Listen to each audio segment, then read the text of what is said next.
So hey guys, I am welcome back to Ajay haunted world, जहां पर मैं आपको आप ही के द्वारा भेजी गई हॉरर इंसिडेंट सुनाता हूं। सो दोस्तों, अगर आपके पास भी आपकी कोई ऐसी हॉरर स्टोरी है तो मैंने इस वीडियो के डिस्क्रिप्शन में एक मोबाइल नंबर और एक ईमेल आईडी दे रखी है। वहां पर आप अपनी स्टोरी को वॉइस नोट या हिंदी या इंग्लिश में मेरे साथ शेयर कर सकते हो। एंड गाइस, आज की जो स्टोरी हमारे साथ शेयर की है वो की है विवेक ने। And Vivek, thanks for share the story with us. And guys, you can use headphone for better experience. So ये जो विवेक हैं ये झारखंड के रहने वाले हैं, लेकिन ये जो इनका इंसिडेंट है जो कि इनकी बेटी के साथ हुआ था और इन्होंने उस इंसिडेंट को हमारे साथ शेयर किया है। सो आइए जानते हैं आखिर क्या हुआ था विवेक की बेटी के साथ। मेरा नाम रीना है।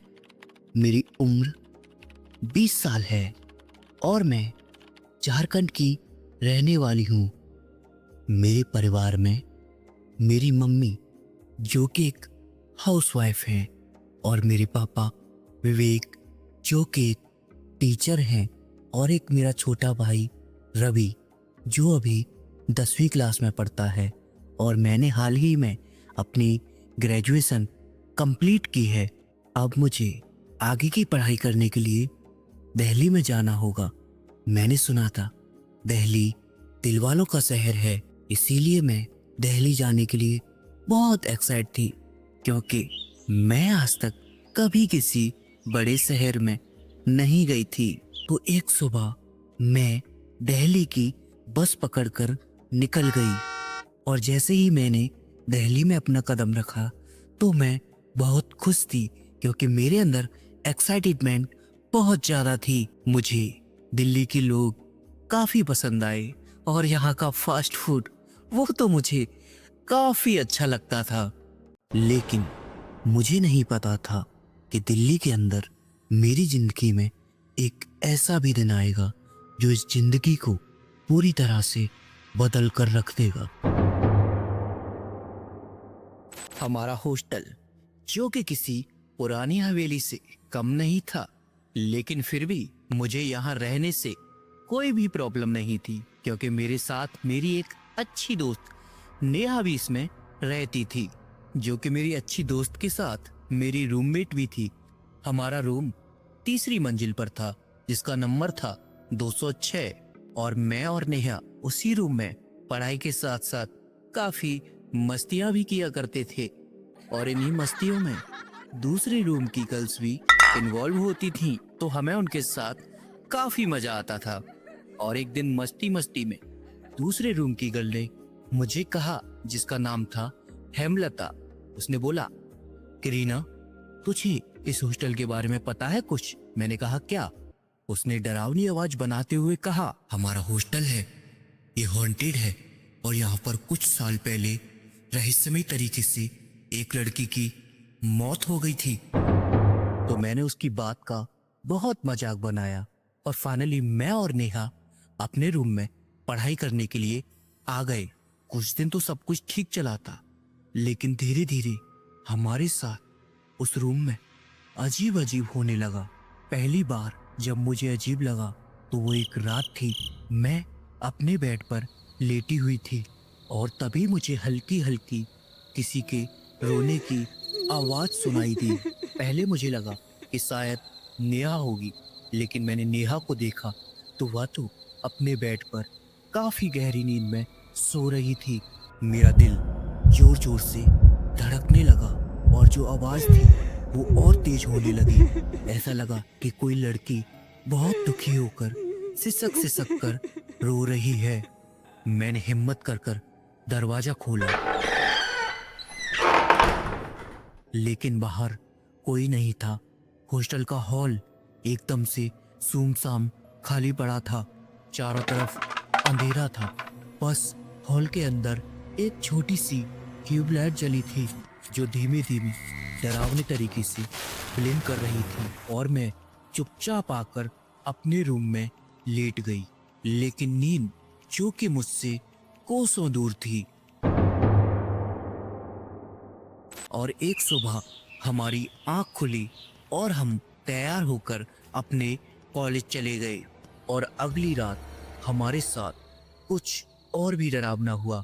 उस रात मैं और नेहा सोने की कोशिश कर रहे थे। तभी अचानक से हमारे रूम में रखी चेयर अपने आप हिलने लगी, जो कि नेहा ने देखी और उसने कहा, देखो देखो वो चेयर खुद से हिल रही थी। लेकिन जैसे ही मेरी चेयर पर नजर पड़ी, वह चेयर अपनी जगह पर स्टेबल थी। लेकिन मुझे नेहा की बात पर पूरा विश्वास था कि वह चेयर वाकई में हिली होगी। इसीलिए हमने खड़े होकर अपने रूम को चेक करना शुरू कर दिया। तो हमने अपने बेड के नीचे झांक कर देखा, तो वहां पर जो था उसे देखकर हमारे रोंगटे खड़े हो गए। हमने देखा कि हमारे बेड के नीचे कोई चुड़ैल टाइप की बैठी हुई है, पर मैंने जैसे ही उसकी ओर टॉर्च दिखाई, वो वहां से गायब हो गई। और एक सुबह जब हमारी आंख खुली तो नेहा काफी परेशान थी और मैंने उसे समझाया और इन सब बातों को भूलने को कहा। और हम फिर से कॉलेज चले गए और वहां पर हमने फ्रेंडों के साथ काफी मस्ती की ताकि हम उन सभी बातों को भूल जाएं। लेकिन होनी अभी कहाँ टलने वाली थी।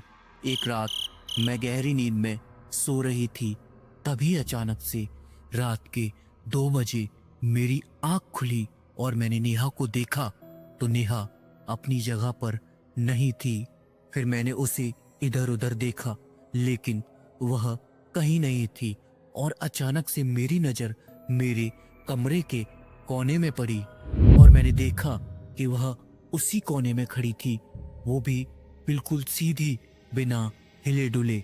उसका चेहरा दीवार की तरफ था और उसके बाल खुले थे। फिर मैंने उसे धीरे से पुकारा, नेहा, नेहा, उधर क्या कर रही हो? लेकिन मैंने और तेज आवाज में कहा, नेहा। तभी उसने धीरे धीरे मेरी तरफ चेहरा घुमाया और जो मैंने देखा उसे देखकर मेरी चीख निकल गई। उसकी आंखें एकदम सफेद थी, जैसे उनमें कोई पुतली ना हो। उसके होठों पर एक अजीब सी मुस्कान थी और अगले ही पल उसने अपना मुंह पूरा खोल लिया। मैं जोर जोर से चीखी और अपने बेड से कूदकर भाग गई। नेहा भी मेरे पीछे पीछे दौड़ी और जैसे ही मैंने पीछे मुड़कर देखा तो वह गायब हो गई। मैं पूरी रात डर कर एक वार्डन के रूम में रही थी और एक नई सुबह आई और मैंने नेहा से इस सब के बारे में पूछा तो उसने कहा, मुझे कुछ भी याद नहीं, मैं तो गहरी नींद में सो रही थी। उस दिन के बाद हमने उस हॉस्टल को हमेशा के लिए छोड़ दिया। लेकिन आज भी जब मैं रात को सोती हूँ और उसके बारे में सोचती हूँ तो मेरी रूह कांप जाती है। और एक बात और, क्या वह सच में नेहा थी या फिर उसके शरीर में कोई और आ गया था?